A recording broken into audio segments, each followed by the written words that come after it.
Bonjour à tous, aujourd'hui on est avec Binta pour un nouvel interview. Donc déjà merci d'avoir fait le déplacement, d'être venu jusqu'à Lyon puisque en ce moment tu es à Reims. Merci à vous. Et du coup pour commencer je vais te demander un petit peu ton parcours. Tu nous as connus, du coup tu étais en terminale.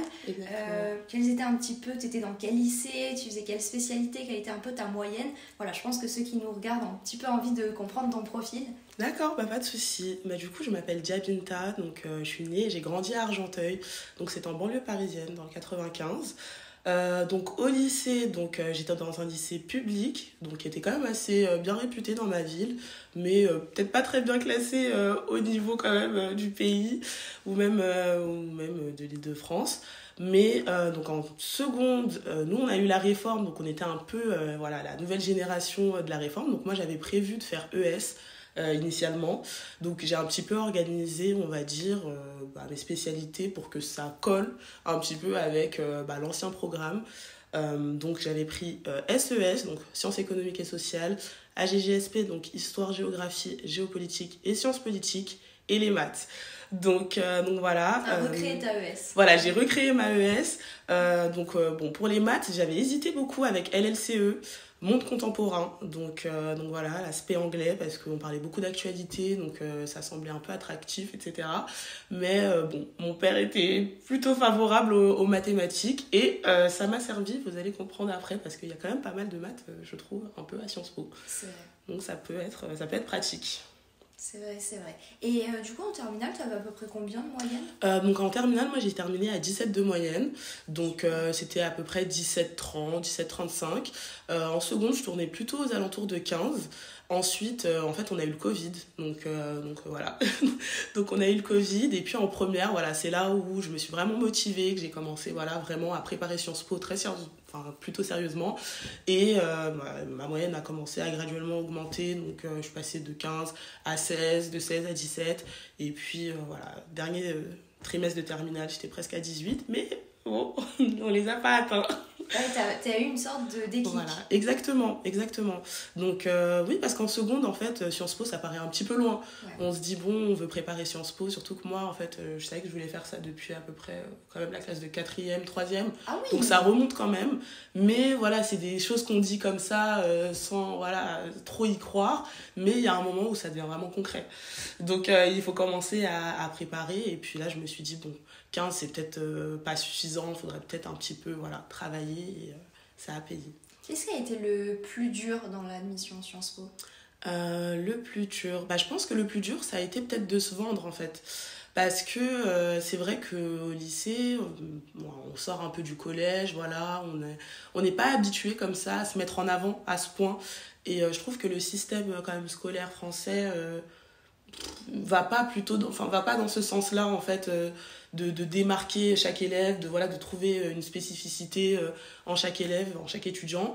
Donc c'est vrai que quand on arrive devant les écrits de Sciences Po et qu'on nous dit parler de vous, c'est pas facile pour tout le monde, et ça va dépendre aussi du milieu d'où on vient, de son caractère. Moi c'est vrai que je suis une personne assez extravertie de nature, donc ça n'a pas été extrêmement compliqué, mais même pour moi, j'ai quand même dû me dire mais qu'est-ce que je dis, voilà, et puis surtout, qu'est-ce que je dis? Mais parce qu'il y a des choses qu'il ne faut pas non plus dire, on n'a pas non plus dit de tout raconter.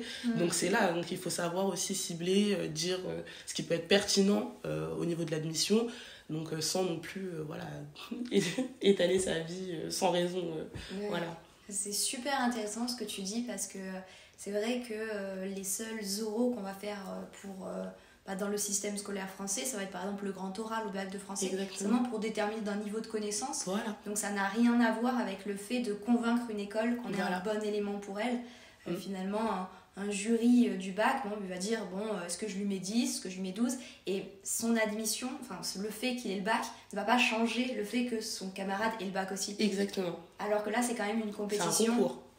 C'est un concours, et en plus de ça, ça ressemble déjà à un entretien d'embauche où on veut savoir, l'école a aussi ses intérêts, et elle veut savoir si tu as un bon élément ou pas. Et c'est vrai que moi je comprends pas pourquoi c'est pas enseigné au lycée, parce que même pour ceux qui ne veulent pas faire Sciences Po, mais ça sert dans la vie de à tous les jours. un moment ils seront devant des employeurs, dans des entreprises, et ils devront se vendre, prouver qu'ils sont les meilleurs éléments pour cette entreprise. Et moi ce que je dis tout le temps, c'est qu'il faut faire vraiment le lien entre soi, Sciences Po, puis un projet professionnel. Exactement. C'est des choses qui se travaillent, c'est des choses qu'on a travaillées, mais toi tu as très rapidement compris ça. Tu avais même plusieurs projets, je me souviens. Tu avais même un projet entrepreneurial un petit peu. Ouais, un petit peu, ouais. Tu peux en parler création, justement. ouais, une création d'asso. Bah voilà, donc moi en fait, comme je viens de banlieue parisienne, j'avais quand même vu assez tôt que, bon, on manquait peut-être un peu de moyens et peut-être aussi finalement d'accompagnement en fait, parce que et ça en plus voilà, c'est confirmé quand j'étais à Sciences Po, mais quand je parlais voilà avec mes camarades, il y en a qu'on a poussé en fait très très tôt. En fait, on a essayé de déceler un petit peu leurs particularités. Ah, lui il est fort en sciences, bon peut-être prépa. Ah, lui voilà, plutôt histoire. Ah, voilà, peut-être Sciences Po, sciences politiques, etc. Enfin voilà, il y a des personnes quand même qu'on a su accompagner tôt, et c'est vrai que ça, je trouve que ça manquait beaucoup en fait là enfin, d'où je viens, parce que bon voilà, on essaye un peu, je sais pas, enfin peut-être de monter un petit peu tout le monde en même temps. Et il y a des profils qui sont assez intéressants, mais qu'on va pas déceler et qu'on va pas accompagner. Donc moi, je trouvais qu'il y avait un manque à ce niveau-là. Et donc, j'ai choisi pour mon 5e essai, pour l'essai de Sciences Po, donc de mener un projet entrepreneurial alloué, donc il me semblait aux 15-25 ans ou 18-25 ans, il me semble. Et donc c'était en fait de monter une sorte d'association qui allait justement aller dans les collèges, aller dans les lycées pour un petit peu déceler la particularité de chaque élève, chaque étudiant, et les aider en fait à monter un réel projet professionnel, parce que c'est ce qui manque. Donc c'était à peu près par rapport à ça. C'est vraiment très intéressant, et du coup tu l'avais développé dans tes écrits. Voilà, exactement. L'admission à Sciences Po. Ouais, donc c'est ce que j'ai développé dans mes écrits, et puis c'était logique parce que c'est vraiment un projet que j'avais. Donc bon, là finalement je l'ai un petit peu mis de côté, mais c'est vrai que du coup quand on parle aussi de ce qu'on aime, quand on parle de quelque chose en lequel on croit, bah c'est vrai que ça va tout seul. Limite il faut qu'on se restreigne en fait, parce que le nombre de caractères est assez limité, et il faut pas s'éparpiller. Donc c'est un peu ça. Ouais, je suis d'accord. Et du coup, ça t'a fait quel effet? Parce que du coup, il y a une sorte de deux réponses pour Sciences Po. D'abord, ils regardent votre dossier, vos notes depuis la seconde, les notes du baccalauréat. Ensuite, ils vont lire les écrits. Donc, il y a une première réponse de vous êtes pris à l'oral ou non. Ouais. Et après, il y a une deuxième réponse de vous êtes pris à Sciences Po. Ça a été quoi ton ressenti quand tu as su que tu étais prise à l'oral? Honnêtement, très très contente, très rassurée. C'est vrai qu'en fait, moi j'étais contente, mais pas trop, parce que j'avais quand même des amis qui ont pas été pris. Donc c'est vrai que c'est assez compliqué aussi de gérer ça, notamment ma meilleure amie.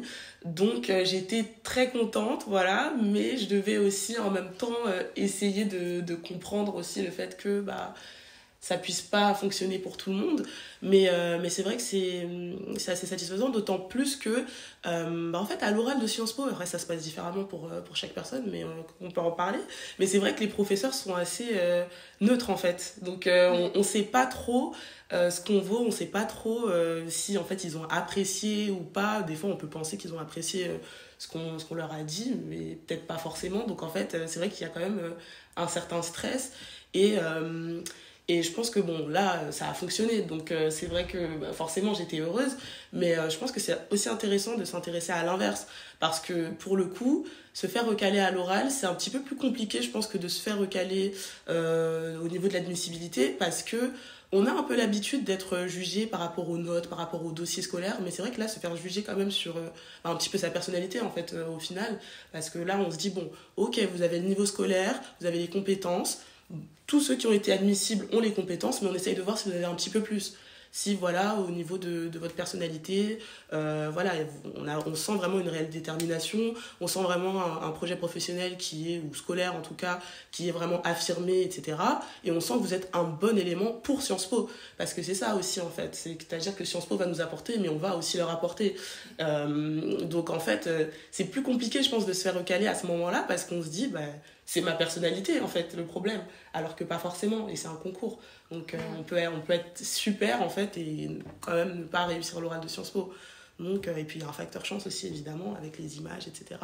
Il faut tomber sur une image qui va nous correspondre. Donc c'est un peu ça. T'es tombée sur quelle image, toi, Laura? Donc moi je suis tombée, donc j'avais deux choix. J'avais une œuvre artistique d'un côté. Moi voilà, je suis pas très calée en art, donc de toute façon je savais que j'allais pas choisir ça. Et j'avais de l'autre côté donc le déboulonnage d'une statue. Donc voilà, donc du général Lee, mais je ne savais pas à ce moment-là que c'était le général Lee. Donc j'ai dû faire, d'où l'aspect maths, c'est important, j'ai dû faire un petit calcul mental parce que on a quand même une petite légende en dessous de l'image. Donc il y avait écrit déboulonnage du général Lee, il me semble 131 ans après ou un truc du style.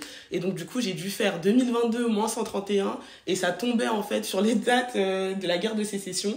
Et du coup je me suis dit, j'ai fait des liens comme ça rapides, mais en soi j'étais pas extrêmement sûre, mais je me suis dit bon ça doit être ça. Je suis partie sur ça, je suis partie sur le déboulonnage, la cancel culture, voilà, j'ai un petit peu élargi. Et puis ils ont commencé à me poser des questions par rapport à mon avis en fait sur la cancel culture.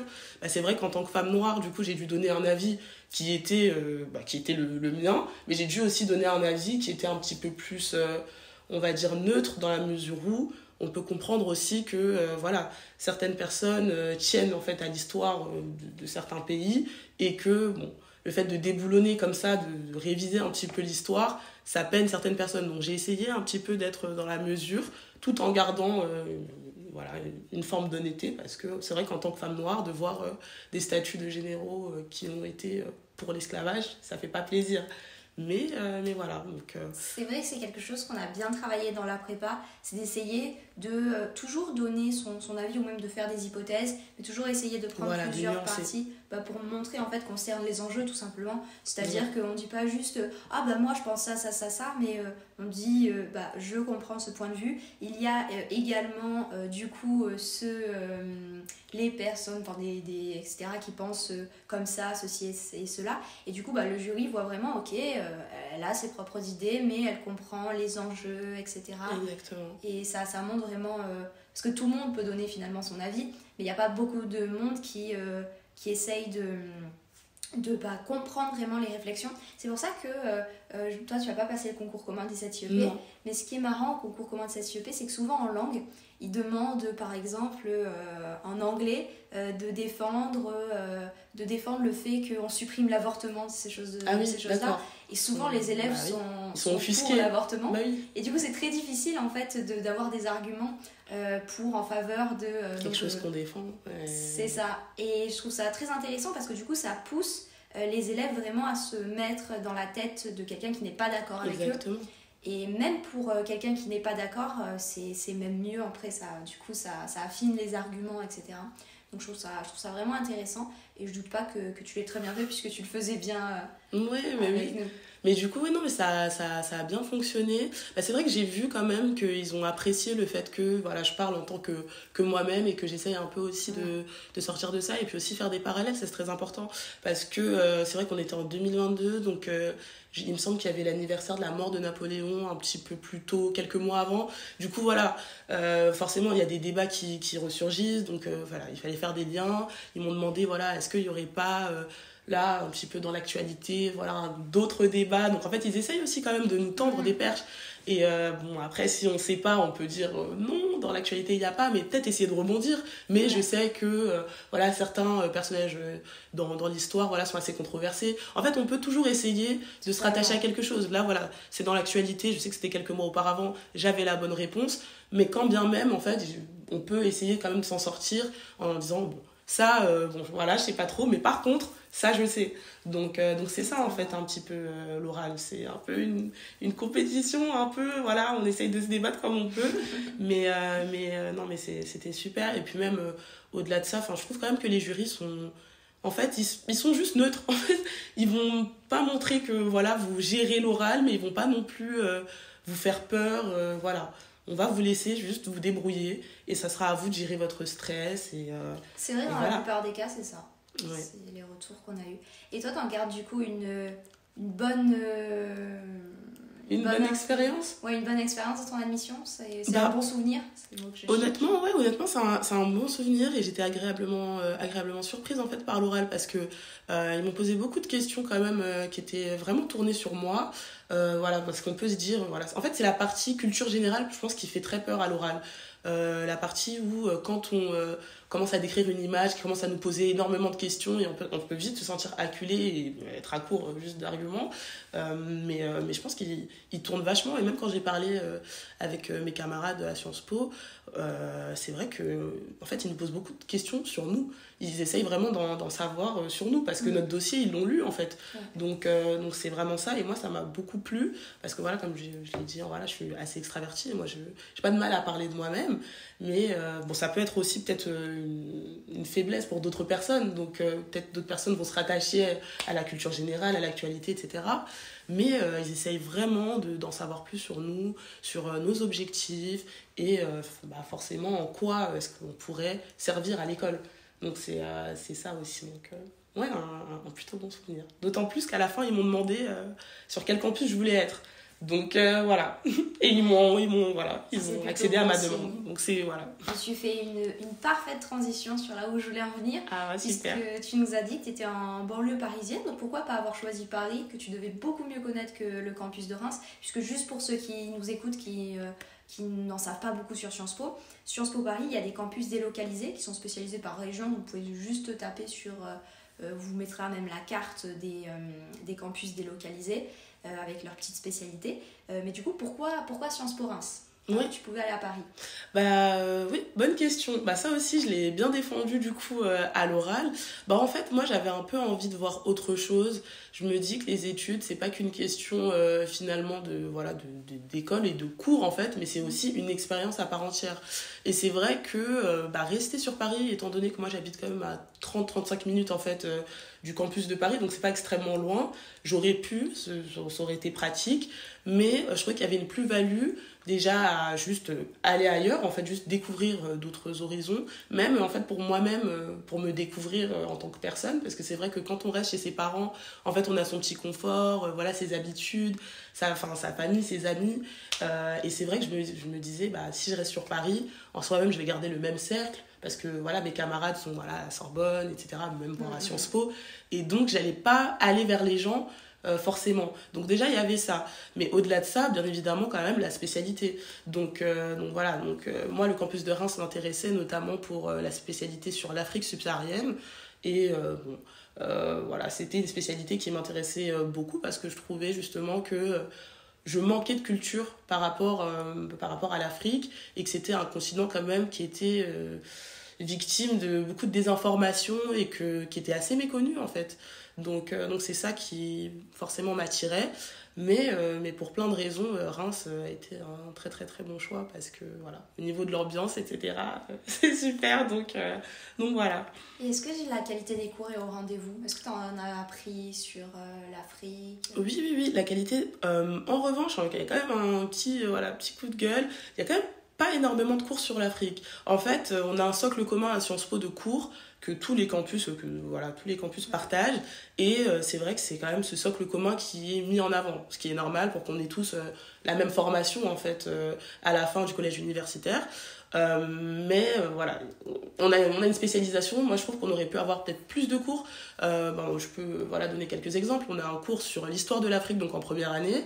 Okay. Donc on a aussi un TD, donc ça c'est un cours d'humanité, donc humanité, histoire de l'Afrique.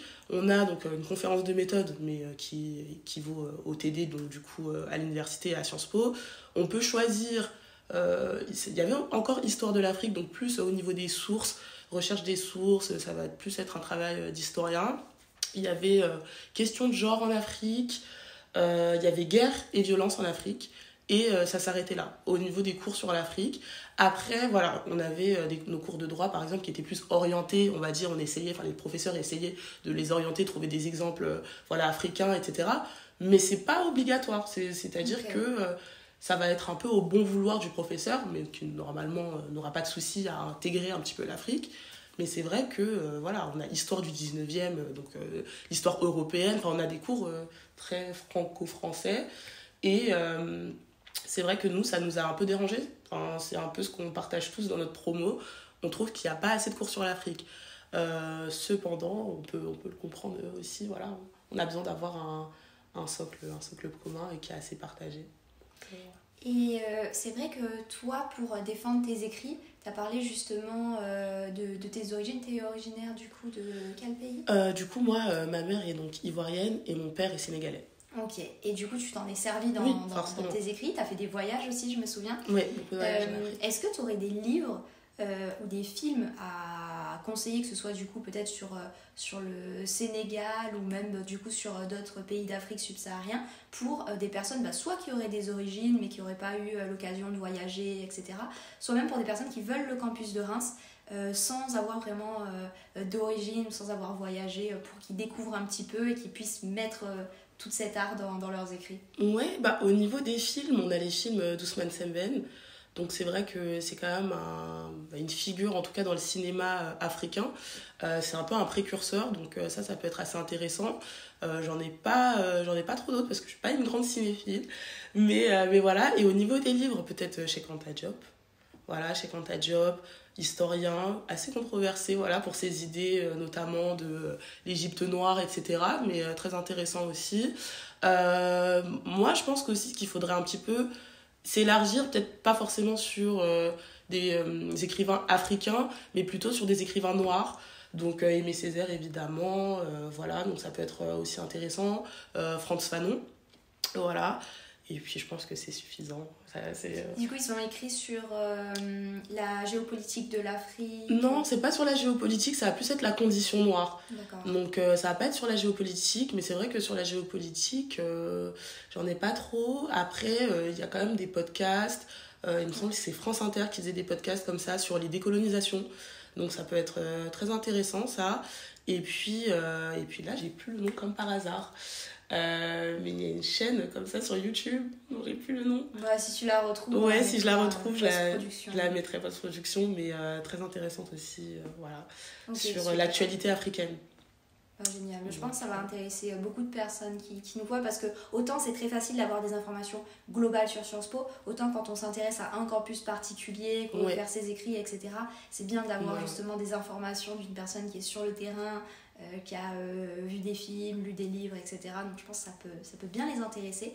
Et pour finir, Binta, je vais te demander du coup si tu avais un seul conseil à donner à des élèves, soit qui veulent faire Sciences Po, soit même plus spécifiquement Sciences Po Reims, si tu avais un seul conseil à leur donner, si possible, le plus précis possible. Le plus précis possible. Bon, c'est un peu bateau, mais on va dire croyez en vous. Voilà, soyez fiers de ce que vous êtes. N'essayez pas voilà, de changer, n'essayez pas de comment dire en fait. Gardez votre authenticité, tout en ayant quand même, en fait, je pense que le plus important, c'est de se rappeler que vous êtes là pour quelque chose, c'est-à-dire intégrer Sciences Po. C'est-à-dire que même dans ces écrits, quand vous parlez de vous, essayez toujours de faire le lien avec Sciences Po.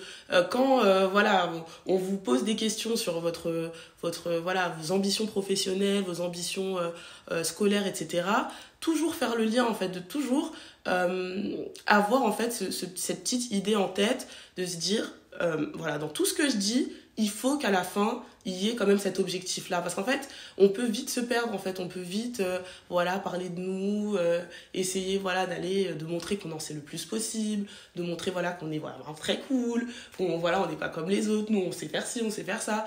Je pense que essayer d'avoir une ligne très très précise, et quitte à mentir, en fait, quitte à vous inventer, c'est pas le meilleur des conseils, mais quitte vraiment à vous créer totalement un chemin qui est très clair, des positions très assumées. À Sciences Po, tout le monde change d'avis. Rien ne vous empêche d'affirmer que vous voulez faire ci, ça devant le jury, et qu'au final vous décidiez de faire autre chose. Mais pour que le jury vraiment sente que vous êtes des gens déterminés, qui savent où vous voulez aller. Donc ça, je pense que c'est le plus important. Super. Bah écoute, c'était un plaisir déjà de te préparer, c'est-à-dire que super. C'était vraiment, comme on le dit souvent, les élèves qui sont motivés. Enfin, je me souviens que tu nous envoyais des vocaux avec ta coach en disant j'ai réfléchi à mon projet professionnel, ça serait intéressant, etc. Donc c'était un plaisir justement de travailler avec toi. Et puis ensuite de voir que tu as réussi et que j'ai l'impression que tu t'épanouis à Sciences Po Reims. On te tiendra au courant l'année prochaine de là où c'est ce que tu pars en voyage, et peut-être, on sait pas, on refera une mise à jour, une sorte de podcast sur ton année à l'étranger. Mais en tout cas, c'était un plaisir, je te remercie encore d'être venu. Merci à vous en tout cas, c'était super.